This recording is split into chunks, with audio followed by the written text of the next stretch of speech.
नमस्कार, जय हिंद, वंदे मातरम साथियों। स्वागत है आपका हमारे YouTube चैनल पे। मध्य प्रदेश पुलिस कांस्टेबल का आज का 6 दिसंबर फर्स्ट शिफ्ट का एग्जाम हो चुका है और इस वीडियो में हम लोग क्वेश्चन देखने वाले हैं। फर्स्ट शिफ्ट में पूछे गए क्वेश्चन को एनालाइज करने वाले हैं। कौन कौन से इंपॉर्टेंट क्वेश्चन आपके पूछे गए, वीडियो काफी इंपॉर्टेंट होने वाली है। वीडियो के अंत तक बने रहना है और किस टॉपिक से सबसे ज्यादा क्वेश्चन पूछे जा रहे हैं आपको बताने वाले हैं। एमपी जीके से आपके कितने क्वेश्चन बन रहे हैं, साइंस में आपके एडवांस केमिस्ट्री पूछी जा रही है, एडवांस फिजिक्स पूछी जा रही है, मैथ रीजनिंग का क्या लेवल रहा है, सारी की सारी डिटेल में आपको बताने वाले हैं। लेवल आपका कैसा था एनालाइज करने वाले हैं। ठीक है, आज के 100% रियल क्वेश्चन हम आपको कराने वाले हैं, तो वीडियो के अंत तक बने रहना है। जिसका भी पेपर कल परसों नरसों है तो सारे क्वेश्चन को ध्यान से पढ़ लेना है। पीडीएफ फाइल प्राप्त करना चाहते हैं, टेलीग्राम में इसकी जो है पीडीएफ डली हुई है, लिंक आपको डिस्क्रिप्शन में मिल जाएगी। वहां से आप टेलीग्राम चैनल को ज्वाइन करें और पीडीएफ को आप क्या कर सकते हैं, डाउनलोड कर सकते हैं। ठीक है, इसमें आपको बता दें लेवल जो है अच्छा खासा इस समय पूछा जा रहा है। एसबी का जो क्वेश्चन है वो खत्म हो चुके हैं तो लेवल बढ़ा गया है और जो कैंडिडेट जो है तैयारी के साथ नहीं जाएंगे उनका जो है 40 नंबर 50 नंबर ही आएगा, लेकिन जो अच्छी खासी तैयारी के साथ जाएंगे उनका स्कोर जो है वो बढ़ने वाला है। ठीक है, तो आप वीडियो के अंत तक बने रहना, अपने दोस्तों के पास इस वीडियो को दबा के शेयर करें। जिसका भी पेपर कल है, परसों है, नरसों है। चलिए एक एक क्वेश्चन को देख लेते हैं। अगर आपका पेपर आज हुआ है तो आप मुझे अपना रियल स्कोर जरूर बताइएगा कि आपका टोटल कितना स्कोर बना। ठीक है, सबसे पहला क्वेश्चन क्या लिखा हुआ है, क्वेश्चनों को ध्यान से पढ़ना है क्योंकि ये सारे क्वेश्चन बच्चे को द्वारा भेजे गए टेलीग्राम ग्रुप व्हाट्सएप ग्रुप के माध्यम से। पहला साइंस का क्वेश्चन जो है पूछा गया, स्टूडेंट को द्वारा भेजा गया है कि जड़ों की जल आवेशित करने वाली आपकी अधीर्म चर्मी कोशिकाओं के प्रायः लंबे रोमों जैसी संरचनाएं क्यों पाई जाती है। बहुत ही प्यारा क्वेश्चन है। चलिए सही उत्तर बताइए। 4 ऑप्शन आपके सामने दिखाई दे रहा है, चारों को ध्यान से पढ़ना है और इसके बाद इसका जो है आंसर बताना है। ठीक है, इसमें हम आपको डिटेल में बताएंगे। इसके साथ साथ में अगर आपकी इससे रिलेटेड कोई क्वेश्चन आता है तो आप उसको भी क्या करते हैं, सॉल्व कर पाए। ठीक है, तो जड़ों की जल आवेशित करने के लिए अधिचर्मी कोशिकाओं में प्रायः लंबे समय जैसी संरचनाएं जो है क्यों पाई जाती है। तो इसका जो सही उत्तर हो जाएगा ऑप्शन नंबर आपका ए होगा। क्या हो जाएगा, अवशोषित के लिए उपलब्ध सतह क्षेत्र में वृद्धि करने के लिए। क्या होगा सही उत्तर आपका साथियों, ऑप्शन नंबर आपका ए करेक्ट आंसर है। डिटेल पढ़ लेते हैं इसके बारे में कि जड़ों की जो जल होती है, जड़ों की जल अवशोषित करने वाली अधिचर्मीय कोशिकाओं में प्रायः लंबे रोमों जैसी संरचनाएं जो है अवशोषित के लिए उपलब्ध सतह क्षेत्र में वृद्धि करने के लिए पाई जाती है। आई होप आपको क्वेश्चन समझ में आ गया होगा। अगला क्वेश्चन देखते हैं, जीके से रिलेटेड क्वेश्चन पूछा गया था। क्या लिखा हुआ है, मौद्रिक नीति साधन जो है जिसे बैंक दर कहा जाता है वे अनुरूप है। किसके अनुरूप होंगे, तो नगद कोष आपका जो है अनुपात, बट्टा दर, सीमांत स्थायी सुविधा दर और डी नंबर आपका तरलता समायोजन सुविधा। ठीक है, तो आप क्वेश्चनों को ध्यान से पढ़ें, 1 से 2 बार जरूर पढ़ना है और इसके बाद इसका आंसर बताना है। तो मौद्रिक नीति साधन जो है जिसे बैंक दर कहा जाता है वो किसके अनुरूप होते हैं। तो करेक्ट आंसर आपका क्या हो जाएगा, सी नंबर। क्या हो जाएगा साथियों, सीमांत स्थायी सुविधा दर। आइए डिटेल के बारे में हम लोग पढ़ लेते हैं। क्या लिखा हुआ है, सीमांत स्थायी जो होती है सुविधा एक ऐसी दर होती है जिसमें रिजर्व बैंक से एक रात के लिए ऋण उपलब्ध होता है और बैंक दर जो है वह ब्याज दर होती है जिसे देश में क्या किया जाता है, आपका किया जाता है। देश में आपका जो है केंद्रीय बैंक घरेलू बैंक में ऋण प्रदान करता है और बैंक दर जो है भारतीय रिजर्व बैंक तय करता है। बहुत ही प्यारा क्वेश्चन। अगला क्वेश्चन नंबर 3 को देखते हैं। बहुत ही इंपॉर्टेंट क्वेश्चन है। क्या लिखा हुआ है, लोदी जो है सिकंदर लोदी, क्या लिखा हुआ है, सिकंदर लोदी ने निम्नलिखित में से किस वर्ष आगरा की स्थापना की। चलिए कमेंट करके बताइए, फटाफट इसका आंसर बताना है कि सिकंदर लोदी ने किस वर्ष आगरा की स्थापना की। 1499, 1504 में, 1508 में और 1506 में। ठीक है, तो क्या होगा सही उत्तर, वेरी वेरी इंपॉर्टेंट क्वेश्चन है। आपका जो सही उत्तर हो जाएगा ऑप्शन नंबर आपका क्या हो जाएगा, 1504 में। कब सिकंदर लोदी ने आगरा की स्थापना की है, 1504 में। ये क्वेश्चन आपका पूछा गया था। तो इसका डिटेल कि सिकंदर लोदी द्वारा आगरा की जो स्थापना है 1504 में यमुना नदी के किनारे या समीप में बनाई गई थी और 1506 में सिकंदर लोदी ने आगरा को अपने साम्राज्य की राजधानी बनाया था। आगरा की राजधानी बनाने का उद्देश्य जो है दोआब का नियंत्रण कर रखना और राजपूतों द्वारा दिल्ली की ओर बढ़ने के प्रयास को क्या करना, विफल करना। ठीक है, अगला क्वेश्चन देखते हैं। क्वेश्चन नंबर 4 क्या पूछा गया था, वेरी वेरी इंपॉर्टेंट क्वेश्चन है। आप सारे क्वेश्चनों को ध्यान से पढ़ें क्योंकि ये सारे क्वेश्चन इंपॉर्टेंट क्वेश्चन है। क्वेश्चन नंबर क्या देखते हैं, 4 नंबर को देखते हैं। क्या लिखा हुआ क्वेश्चन को ध्यान से पढ़ें। क्वेश्चन नंबर 4 को हम लोग देख रहे हैं कि हाल ही में किस मंत्रालय ने महिलाओं के लिए आपका जो है क्या लिखा हुआ है, महिलाओं के लिए AI कैरियर की पहल शुरू की है।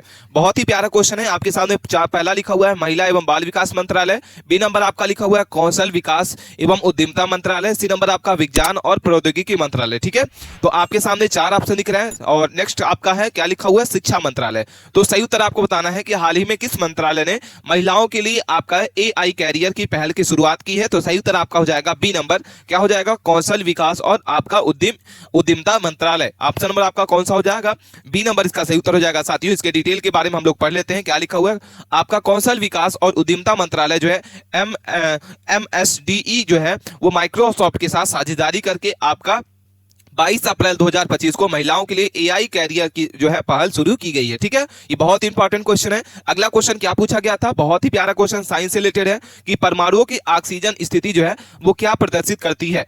चार ऑप्शन दिखाई दे रहे हैं, चारों को आप ध्यान से पढ़ें। पहला लिखा हुआ है उनकी रिक्तियां, बी नंबर आपका जो है यौगिक का वास्तविक आवेशन, सी नंबर आपका क्षति हुए इलेक्ट्रॉन की संख्या और प्राप्त इलेक्ट्रॉनों की संख्या। ठीक है, तो चलिए सही उत्तर बताइए कि अणुओं की जो ऑक्सीजन स्थिति है वो क्या प्रदर्शित करती है। तो चार ऑप्शन में से इसका जो सही उत्तर हो जाएगा, क्वेश्चन नंबर 5 को हम लोग देख रहे हैं, करेक्ट आंसर आपका हो जाएगा यौगिक का वास्तविक अवशेष। ठीक है, करेक्ट आंसर क्या हो जाएगा, ऑप्शन नंबर आपका बी नंबर इसका सही उत्तर हो जाएगा। बहुत ही प्यारा क्वेश्चन है। इसके डिटेल के बारे में हम लोग पढ़ लेते हैं कि किसी भी परमाणु की ऑक्सीजन ऑक्सीकरण संख्या जो है यौगिक के वास्तविक आपके आवेश को निर्धारित करती है, अर्थात जितनी परमाणुओं का समायोजन होता है वही उसकी क्या होती है, ऑक्सीजन संख्या वो कहलाती है। बहुत ही प्यारा क्वेश्चन है। अगला क्वेश्चन क्या पूछा गया था आज के स्क्रिप्ट में, मध्य प्रदेश का नामांकन जो है वो किस महापुरुष के द्वारा किया गया।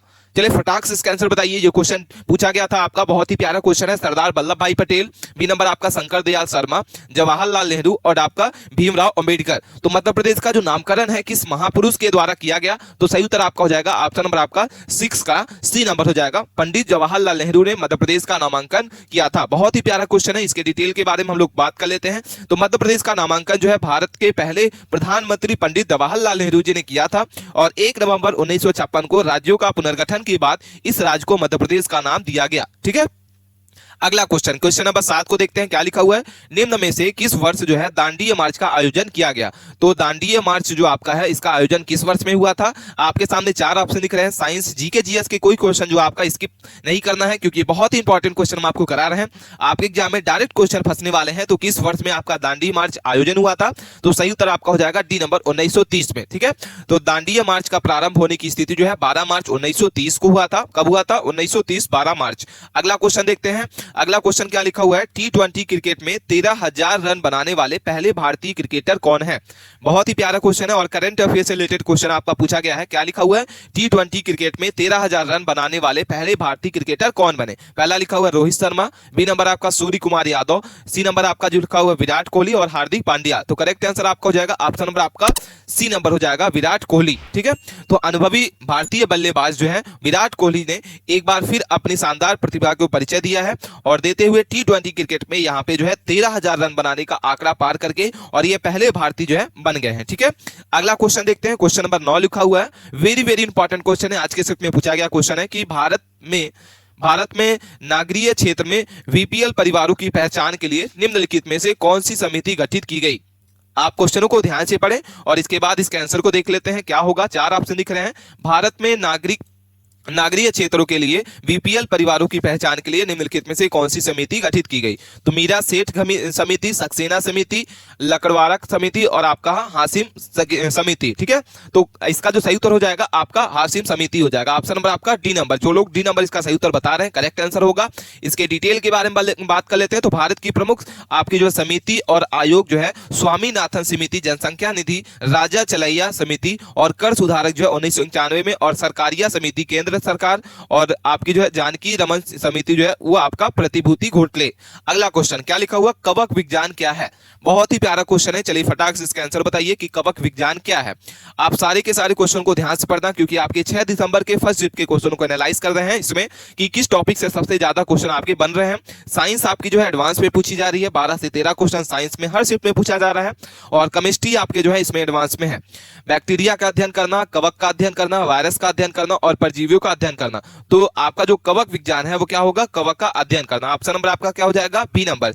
बी नंबर इसका सही उत्तर है। ठीक है, कवक विज्ञान में कवकों के कुकुरमुत्ता, आपका राइजोफर्म, आपका म्यूक्लिस आदि का अध्ययन किया जाता है और एपीकल्चर में मधुमक्खी का भी अध्ययन किया जाता है। क्या किया जाता है, एपीकल्चर में मधुमक्खी का अध्ययन किया जाता है। अगला क्वेश्चन, क्वेश्चन नंबर 11 को देखते हैं। बहुत ही प्यारा क्वेश्चन लिखा हुआ है, गंगा नदी के संगम में, गंगा नदी के संबंध में निम्नलिखित में से कौन सा कथन जो है वो सही है। चार ऑप्शन दिख रहे हैं कि गंगा नदी के संबंध में निम्नलिखित में से कौन सा कथन सही है। पहला लिखा हुआ है बेतवा हिमालय से निकलने वाली गंगा नदी की एक सहायक नदी है। बी नंबर आपका यमुना इसके दाहिने किनारे की समानांतर बहती है और इलाहाबाद में गंगा में मिल जाती है। नेक्स्ट है घाघरा प्रायद्वीप उच्च भूमि में आने वाली एक सहायक नदी है और डी नंबर गंगा की लंबाई आपकी 5000 किलोमीटर से अधिक है। तो इन चारों ऑप्शंस में से आपको बताने की कौन सा कथन जो है वो सही है।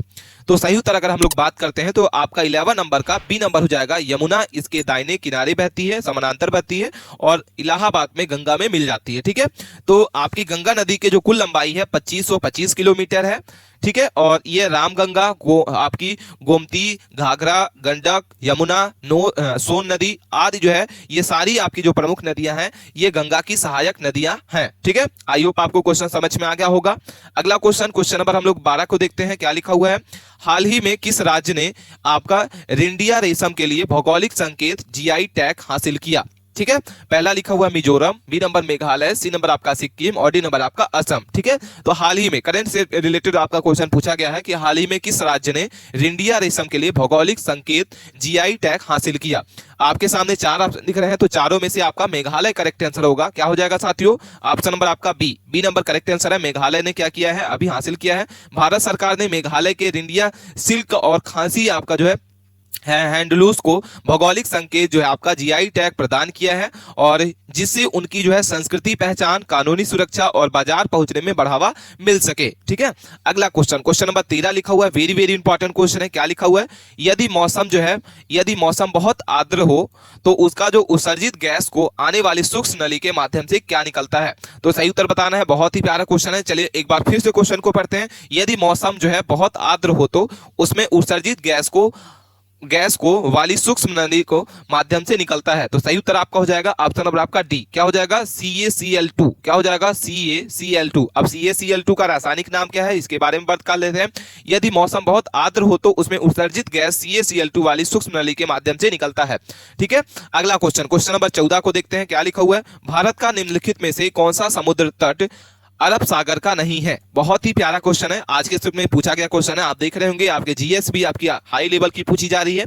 भारत का निम्नलिखित में से कौन सा समुद्र तट आपका अरब सागर का नहीं है। पहला लिखा हुआ है वर्मा बील, क्या लिखा हुआ है आपका वर्ला बीच, बी नंबर आपका लिखा हुआ क्या साथियों, राधानगर बीच, सी नंबर आपका पालोलेम बीच और आपका कोवलम बीच। करेक्ट आंसर आपको बता दें, क्वेश्चन नंबर आपका 14 का करेक्ट आंसर आपका हो जाएगा बी नंबर राधानगर बीच। करेक्ट आंसर क्या हो जाएगा, ऑप्शन नंबर आपका बी हो जाएगा।